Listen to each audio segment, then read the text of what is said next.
Epics of Glory presents.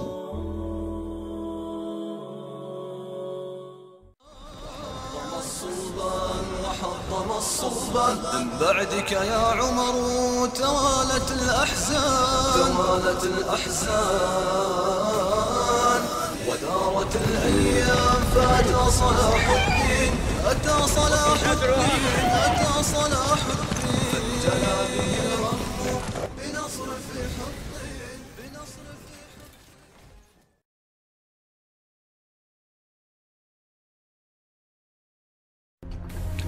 উত্তর, পূর্ব ও দক্ষিণ দিক থেকে জেরুজালেম সহ অন্যান্য ক্রুসেড রাজ্যগুলোকে পরিবেষ্টিত করে মিশর, সিরিয়া, হিজাজ ও ইরাককে নিয়ে এক শক্তিশালী একক ইসলামী রাষ্ট্র গঠন এবং এর একতা ও সংহতি বজায় রাখতে সমর্থ হওয়ার পর সালাহুদ্দিন আইয়ুবী তার রাজনৈতিক পরিকল্পনার দ্বিতীয় অংশ হিসেবে ক্রুসেডারদের বিরুদ্ধে সর্বাত্মক যুদ্ধে অবতীর্ণ হয়ে এসব অঞ্চল থেকে তাদেরকে বিতাড়িত করতে মনস্থির করেন।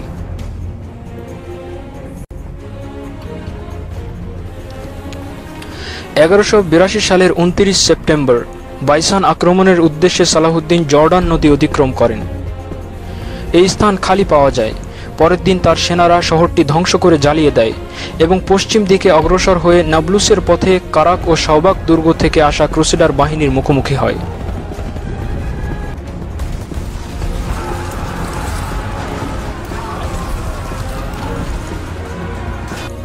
এই সংঘর্ষে ক্রুসেডারদের অনেকেই বন্দী হয়।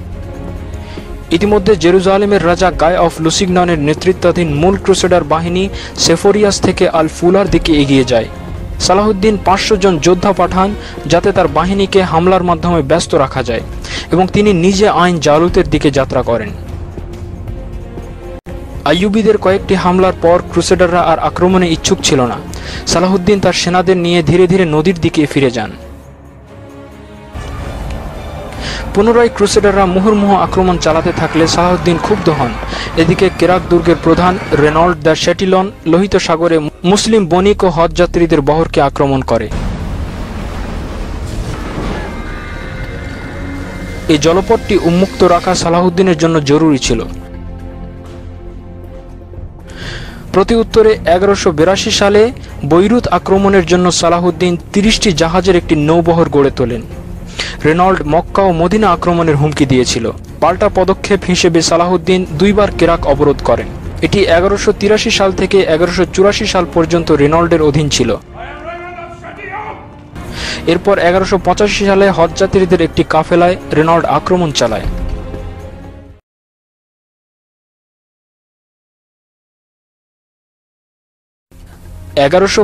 সালে জেরুজালেমের রাজা চতুর্থ বোল্ডউইন মৃত্যুবরণ করলে তার ভাগ্নে পঞ্চম বোল্ডউইন হিসেবে তার স্থলাভিষিক্ত হয়।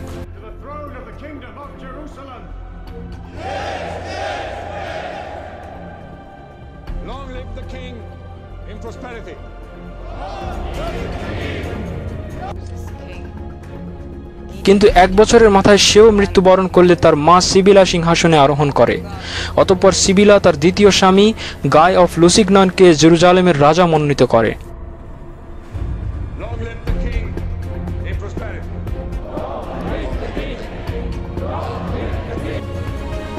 গাই অফ লুসিগনান রেনল্ডের সাথে জোট গঠন করে সালাহুদ্দিনের সাথে শান্তি চুক্তি ভঙ্গ করে এবং মুসলিম বণিক ও হজযাত্রীদের কাফেলাগুলোকে আক্রমণ করে। ফলে সালাহুদ্দিন তাদের ওপর ভীষণভাবে ক্ষিপ্ত ছিলেন।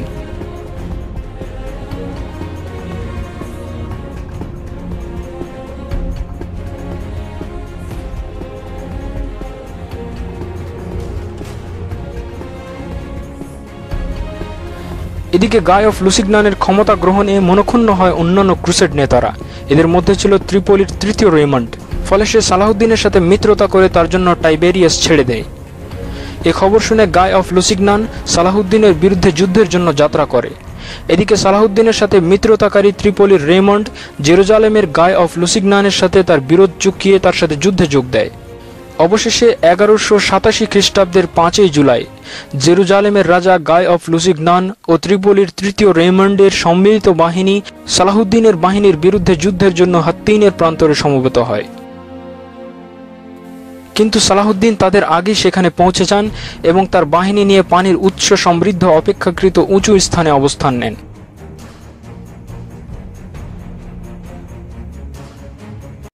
ফলে তৃষ্ণার্ত ক্রুসেডার সেনারা সেখানে পৌঁছে পানির অভাবে মদ পান করে। এতে তাদের অনেকেই নেশাগ্রস্ত হয়ে পড়ে। এ অবস্থাতেই তারা আইয়ুবীদের উপর আক্রমণ শুরু করে। এতে উভয় পক্ষের বেশ কিছু সৈন্য হতাহত হয়। প্রাথমিকভাবে ক্রুসেডাররা পানির উৎস দখল করার জন্য উদ্গ্রীব হয়ে তীব্র আক্রমণ চালায় আইয়ুবী সেনাদের উপর। ফলে দিনের প্রথম ভাগে তারা প্রাধান্য বিস্তার করতে সমর্থ হয়, কিন্তু দিনের শেষ ভাগে পরিস্থিতি পাল্টে যায়। আইয়ুবী সেনারা তীব্র আক্রমণ চালিয়ে ক্রুসেডার সৈন্যদের সারিগুলো ছিন্ন ভিন্ন করে দেয়। ছত্রভঙ্গ হয়ে পড়ে ক্রুসেডাররা। এভাবে দীর্ঘক্ষণ লড়াই চলতে থাকে। এতে ক্রুসেডারদের বহু সৈন্য এবং বেশ কিছু ঘোড়সাওয়ার ও উচ্চপদস্থ অফিসার নিহত হয়। শোচনীয়ভাবে তাদের পরাজয় ঘটে এই যুদ্ধে জেরুজালেমের রাজা গাই অফ লুসিগনান ও তার ভাই এবং ইতিপূর্বে অধ্যত্ত প্রদর্শনকারী কেরাক দুর্গের প্রধান রেনল্ড দ্য শ্যাটিলন ছাড়াও বহু উচ্চপদস্থ ক্রুসেডার নেতা গ্রেপ্তার হয়। মুসলিম বণিক ও হজ যাত্রীদের কাফেলায় আক্রমণ এবং নবী সাল্লাল্লাহু আলাইহি ওয়াসাল্লামকে বিদ্রূপ করার কারণে সালাহুদ্দিন রেমন্ডকে নিজ হাতে হত্যার শপথ করেছিলেন। বিজয় অর্জনের পর সালাহুদ্দিন তার তাঁবুতে রাজা গাই অফ লুসিগনান ও রেমন্ডকে হাজির করার নির্দেশ দেন। তাদেরকে নিয়ে আসা হলে সালাহুদ্দিন তাদের জুল্লাব ও বরফকুচি পান করান।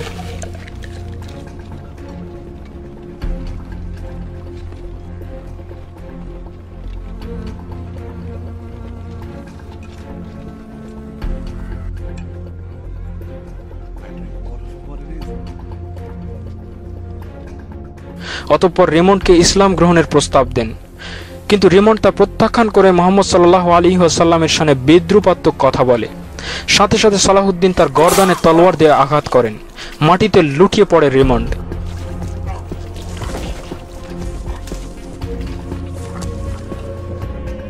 অতঃপর সহস্তে সালাহুদ্দিন তার শিরচ্ছেদ করেন।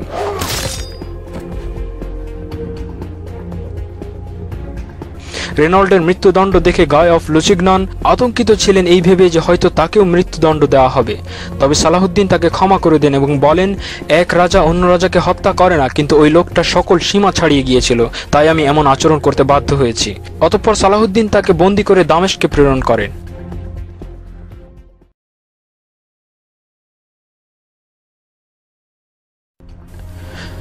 হাত্তিন যুদ্ধে বিজয়ের পর সরাসরি জেরুজালেম আক্রমণ না করে সালাহুদ্দিন প্রথমে উপকূলবর্তী শহরগুলো দখল করে জেরুজালেম বিজয় করা অধিক নিরাপদ মনে করলেন। প্রথমে তিনি আক্রিতে অভিযান চালালেন, সেখানে ক্রুসেডারদেরকে পরাজিত করে 4000 মুসলিম বন্দীকে মুক্ত করেন। অতঃপর আইয়ুবী সেনারা উপকূলবর্তী ভূখণ্ডগুলোতে ছড়িয়ে পড়ে এবং একে একে নাবলুস, হাইফা, নাজরেত, কাইসারিয়া, সেফরিয়াস প্রভৃতি শহর দখল করে নেয়। অতঃপর সালাহুদ্দিন বৈরুতের নিকটবর্তী লেবাননের সাইদা শহর দখল করেন। 1187 খ্রিস্টাব্দেই তিনি বৈরুত অবরোধ করেন। বৈরুত অবরোধকালে তার সেনারা লেবানন পর্বতের বিবলস শহর পুনরুদ্ধার করে। অতঃপর সালাহুদ্দিন আসকালান শহর দখল করতে উদ্যত হন। এখানে আসার পথে রামলা সহ বেশ কিছু গুরুত্বপূর্ণ জায়গাও দখলে নেন। তীব্র লড়াইয়ের পরে আসকালনও দখল করে নেন। গাজা ও বাইত জিব্রিন দখল করার আগ পর্যন্ত তিনি আসকালনেই অবস্থান করেন।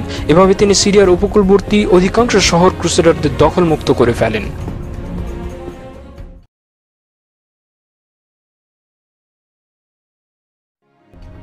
আসকালন থেকে সৈন্য সামন্ত নিয়ে জেরুজালেমের উদ্দেশ্যে যাত্রা শুরু করেন সালাহুদ্দিন আইয়ুবী।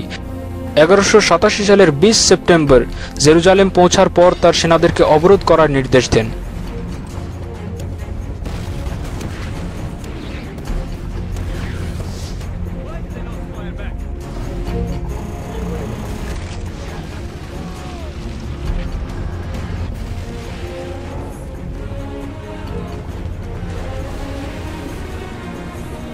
এ সময় জেরুজালেমে আইয়ুবী বাহিনীকে প্রতিহত করার মতো শক্তি ক্রুসেডারদের অবশিষ্ট ছিল না। মাত্র 1400 সৈন্য ছিল দুর্গের ভেতর, বাকিরা সবাই নিরীহ বেসামরিক জনতা। এসব ইউরোপীয় ক্রুসেডারদের নেতৃত্ব ছিল তাদের চৌকস যোদ্ধা বেলিয়ান অফ ইবেলিন। সে অতি দক্ষতার সাথে সালাহুদ্দিনের বিরুদ্ধে তার সৈন্যদের পরিচালনা করেছিল, কিন্তু সে খুব আতঙ্কিত ছিল এই ভেবে যে তারা যে নৃশংসতা চালিয়েছিল মুসলিমদের উপর, সালাহুদ্দিন হয়তো এর বদলা নিতে সকল খ্রিস্টানকে হত্যা করবে।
অবরোধের শুরুতে সালাহুদ্দিন জেরুজালেমে বসবাসরত ফ্র্যাঙ্কিশদের কোনো নিরাপত্তা না দেওয়ার সিদ্ধান্ত নিয়েছিলেন। এ কারণে বেলিয়ান অফ ইবেলিন প্রায় 5000 মুসলিম বন্দীকে হত্যা ও ইসলামের পবিত্র স্থান আল আকসা মসজিদ ও কুব্বাত আস সখরা ধ্বংস করে ফেলার হুমকি দেন। সালাহুদ্দিন তার উপদেষ্টাদের সাথে পরামর্শক্রমে প্রতিটি পুরুষের জন্য 10 দিনার, প্রতিটি নারীর জন্য 5 দিনার এবং প্রতিটি শিশুর জন্য 2 দিনার মুক্তিপণ ধার্য করেন। তিনি শর্তারোপ করেন যে আগামী 40 দিনের মধ্যে যে কেউ নির্ধারিত মুক্তিপণ প্রদান করলে নিজেকে মুক্ত করতে পারবে। কিন্তু 40 দিনের নির্ধারিত সময়সীমা অতিক্রম হলেও অর্থাভাবে যারা নিজেদেরকে মুক্ত করতে পারেনি, সালাহুদ্দিন তাদেরকে মুক্তিপণ ছাড়াই স্বাধীন করে দেন। কিন্তু তিনি অধিকাংশ যোদ্ধাদেরকে দাস হিসেবে বিক্রি করে দেন। অবশেষে সালাহুদ্দিন 1187 সালের 2 অক্টোবর মেরাজের রজনীতে বিজয়ী বেশে শহরে প্রবেশ করেন।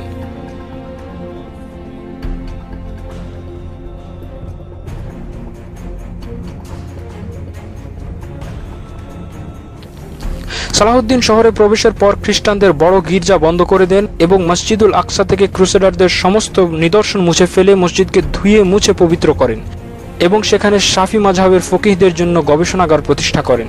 মসজিদুল আকসার জন্য নুরুদ্দিন জেঙ্কির বানানো মেম্বার দামেস্ক থেকে নিয়ে এসে স্থাপন করেন। এদিকে পবিত্র ভূমি জেরুজালেম পুনরুদ্ধারের খবর পেয়ে সমগ্র মুসলিম বিশ্বে আনন্দের বন্যা বয়ে যায়। মুসলিমদের খুশির অন্ত থাকে না।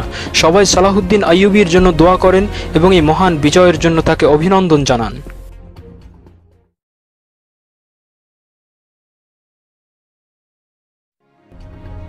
হাত্তিনের যুদ্ধ ও জেরুজালেমের পতন তৃতীয় ক্রুসেডকে উদ্বুদ্ধ করে। ইংল্যান্ডের রাজা রিচার্ড দ্য লায়ন হার্ট আক্রে অবরোধ করেন। তারা শহরটি জয় করে নারী ও শিশু সহ প্রায় 3000 মুসলিম বন্দীকে হত্যা করে। 28 আগস্ট থেকে 10 সেপ্টেম্বরের মধ্যে বন্দী ক্রুসেডারদের হত্যার মাধ্যমে এর প্রতিশোধ নেওয়া হয়। 1191 সালের 7 সেপ্টেম্বর আরসুফের যুদ্ধে সালাহুদ্দিনের সেনাবাহিনীর সাথে রিচার্ডের সেনাবাহিনীর লড়াই হয়। এতে সালাহুদ্দিনের বাহিনী বেশ হতাহত হয় এবং পিছু হটতে বাধ্য হয়। আরসুফের যুদ্ধের পর রিচার্ড তার বাহিনী নিয়ে আসকালনের দিকে অগ্রসর হয়। রিচার্ডের পরবর্তী পদক্ষেপ বুঝতে পেরে সালাহুদ্দিন শহর খালি করে দেন এবং শহর থেকে বেশ কয়েক মাইল দূরে অবস্থান নেন। রিচার্ড শহরে উপস্থিত হলে এটি পরিত্যক্ত দেখে অবাক হন। পরের দিন তিনি জাফায় পিছু হটার প্রস্তুতি নেয়ার সময় সালাহুদ্দিন আক্রমণ করেন।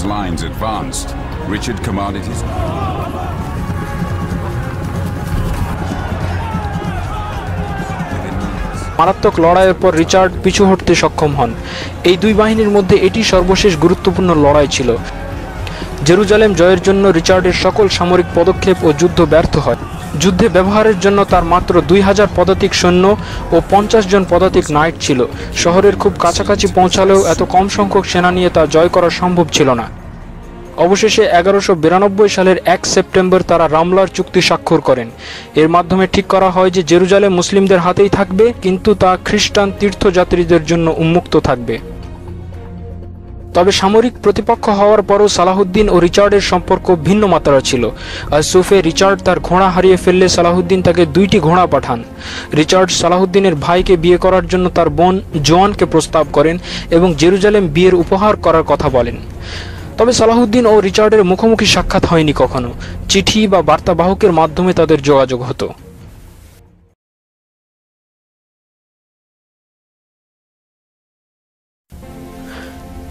সম্রাট রিচার্ডের সাথে তার যুদ্ধ ও রামলার শান্তি চুক্তি সালাহুদ্দিনের জীবনের শেষ কর্ম ছিল। চুক্তি সম্পন্ন করে তিনি দামেস্কের উদ্দেশ্যে যাত্রা করেন। 1193 সালের 20 ফেব্রুয়ারি দামেস্কে গিয়ে ভীষণ জ্বরে আক্রান্ত হন। দিন দিন তার শারীরিক অবস্থা শোচনীয় হতে থাকে। তিনি বারবার মূর্ছা যেতে লাগলেন। অবশেষে 4 মার্চ 1193 সালের রোজ বুধবার ফজরের সময় তিনি শেষ নিঃশ্বাস ত্যাগ করেন। ইন্না লিল্লাহি ওয়া ইন্না ইলাইহি রাজিউন। তার মৃত্যুতে শোকের ছায়া নেমে আসে সমগ্র মুসলিম বিশ্বে।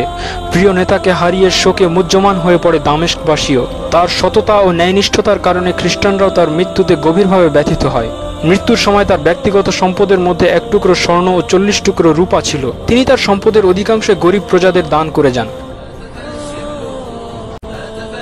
দামেস্কের উমাইয়া মসজিদের পাশে থেকে দাফন করা হয়।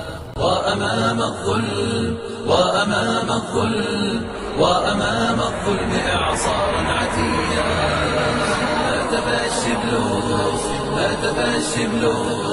هاتف الشبل سأحيا سرمديا